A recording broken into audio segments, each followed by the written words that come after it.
பாபா ஓர் கருணாலயம், பாதம்தான் கமலாலயம். பாபா ஓர் கருணாலயம், பாதம்தான் கமலாலயம்.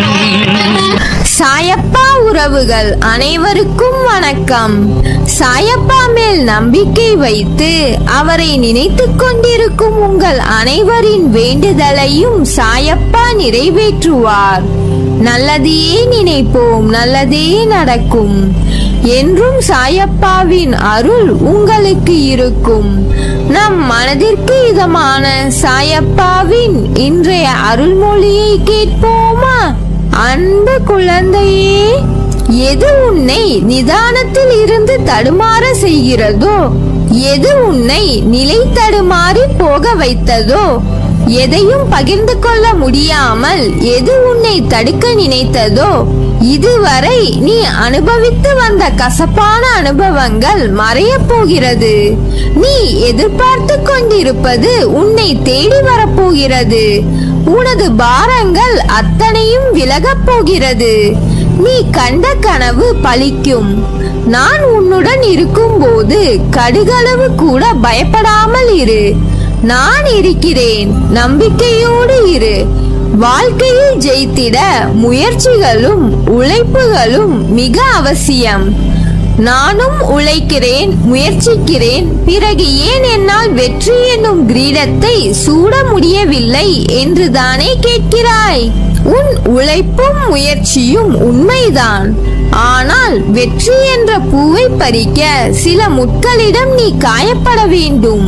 காயப்பட வேண்டும் என்பதை விட வாழ்க்கையின் இன்னொரு பக்கத்தில் இருக்கும் தோல்வி என்ற மிகப்பெரிய பாடத்தை நீ கற்க வேண்டும் என்பதன் பொருட்டே உன் வெற்றிக்கு நடுவில் இத்தனை இடையூறாக உனக்கு இந்த சிறு சறுக்கல்கள் தோன்றுகிறது. உன் மன வலிமையை சோதிப்பதற்கே அது நடத்தப்படுகிறது. அந்த நேரத்தில் மன வலிமையுடன் நீ போராடி அதற்கான துணிச்சலை கொண்டு அவற்றுக்கு வரும் தடையை நீ எதிர்த்து பொறுமையும் நிதானத்துடன் கூடிய நம்பிக்கையுடன் செயல்பட்டால் அகிலமே உனக்கு கிடைத்த வெற்றி என்பது போன்ற உணர்வை நீ அடைவாய். உனக்கு வரும் கஷ்டங்களால் அந்த நேரத்தில் மனசுமை அதிகமாகத்தான் தெரியும். ஆனால் நீ மனம் தளராது நின்றால் எல்லாம் வெற்றியே. நீ நடுவில் நிர்கதியாய் நிற்பதை போன்று உணர்கிறாயா? நீ நடுவில் எந்த துணை இல்லாமல் நிர்கதியாய் நிற்கின்றேன் என்ற எண்ணத்தை மறந்து ஒரு நிமிடம் கண்மூடி மன அமைதியுடன் எதையும் யோசிக்காமல் சாந்தமாக மாறி அமைதியான சூழலை உனக்குள் கொண்டு வா. அந்த நிமிடத்தில் நீ நிற்கின்றதே என் பிடியில்தான். உன்னை நான் என்ற உன் சாயப்பா தாங்குகிறேன் என்பதை மனதார உணர்வாய். எதற்கும் அஞ்சாதே, எதையும் துணிந்து எதிர்த்து நில். உனக்கான என் துணை என்றும் உண்டு. உன்னை நிச்சயம் நல்வழிப்படுத்துவேன். உனக்கான வழிகள் எல்லாம் வெற்றியாய் இருக்கும். அதற்கு நான் பொறுப்பு. என் பரிபூர்ண அருளும் ஆசீர்வாதங்களும் அன்பும் எப்போதும் உனக்கு அருள்வேன். நீ மகிழ்ச்சியுடன் கூடிய வாழ்க்கையை வாழ்வாய். உன் துன்பங்கள் அனைத்தும் உன்னை விட்டு அகலும். அனைத்தும் மாறப்போகிறது விரைவில். ஒருவர் நம்மிடம் கொண்ட பொறாமையால் நம் மனதை காயப்படுத்தி சில சொற்களை கூறினாலும், நாம் தவறே செய்யாமல் நம் மீது பழி சொற்கள் கூறினாலும் அவர்களை கோபிக்க வேண்டாம். அவர்கள் மீது துவேஷம் வேண்டாம். நாம் பதிலுக்கு அவர்களை காயப்படுத்த வேண்டாம். நம்மை காயப்படுத்துவதால் அவர்கள் தாமாகவே விரும்பி நம்முடைய கர்மாவை தம் கைகளில் ஏந்திக் கொண்டு செல்கிறார்கள். குரோதமும் துவேஷமும் பொறாமையும் பழிவாங்கும் உணர்வும் நம்மில் எழுந்தால் அடுத்தடுத்த ஜென்மங்களில் அதற்குண்டான பலனை நாம் அனுபவித்தே ஆக வேண்டும். நம்மை பற்றி யார் என்ன சொன்னாலும் தண்ணீரை போல இருக்க கற்றுக்கொள்வோம். தண்ணீர் தம்மிடம் கலக்கும் எந்த வர்ணத்தையும் ஏற்றுக்கொண்டு அந்த வர்ணமாகவே தோற்றமளிக்கும் தன்மை உடையது. இறைத்தன்மையும் அதுவே ஆகும். ஒரு ஆரம்பம் இருந்தால் ஒரு முடிவு உண்டு. பிறப்பு உறுதி செய்யப்பட்டால் இறப்பு உறுதி.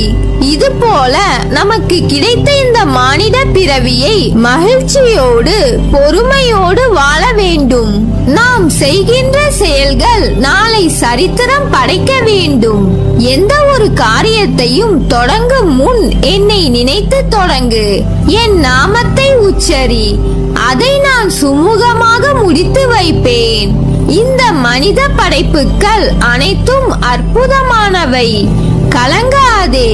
நீ பட்ட வேதனை, அவமானம், மனக்கசப்பு, வறுமை, கடன் தொல்லை ஒரு முடிவுக்கு வரும். அனைத்தையும் நான் பார்த்து கொண்டுதான் இருக்கிறேன். நீ செய்த பாவங்கள், தவறுகள் அனைத்தும் இன்றோடு ஓடி ஒளிந்து விட்டது. தொட்டது பொன்னாகும் நேரம். ஒரு நாளும் கலங்காதே. அப்பா நான் இருக்கிறேன். நாட்களை எண்ணிக்கொண்டு இரு. நீ அடுத்தவனுக்கு உதவி செய்யும் நேரம் வந்துவிட்டது. பிரிந்து சென்றவர் கூடும் நேரம். உன் உதவி நாடி பலர் வரும் நேரம். என் வாக்கு பொய்யாகாது.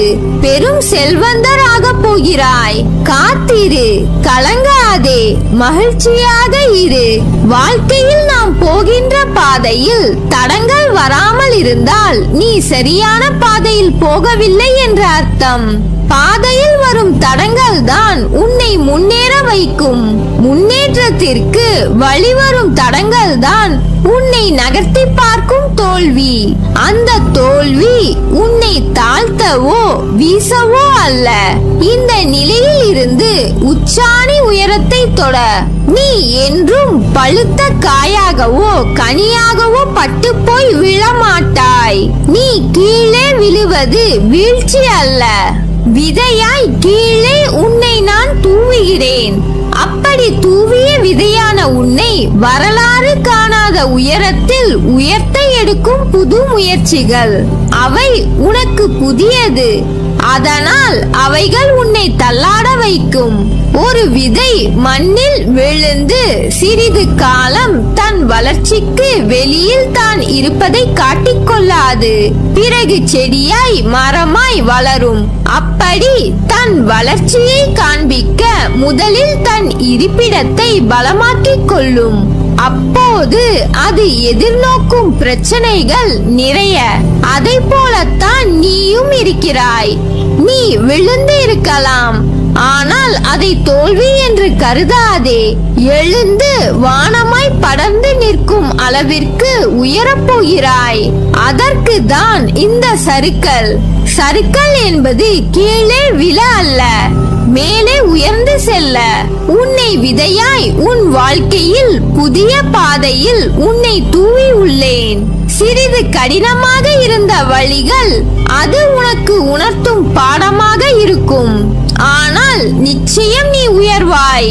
என்ன இப்படி சொல்கிறீர்கள் என்கிறாய்.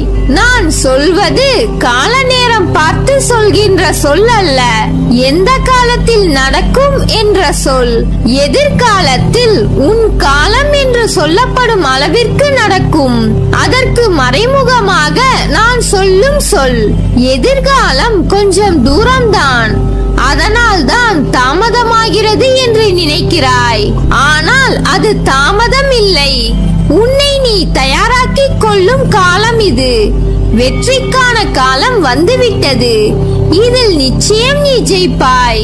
என்னை சரணாகதி அடைந்தால் நான் உன்னை பாதுகாப்பேன். பொறுமையாக இரு.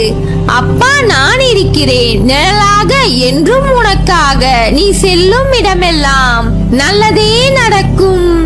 நீ என் பரிபூர்ண அருளும் ஆசீர்வாதமும் அன்பும் பெற்ற என் செல்ல பிள்ளை.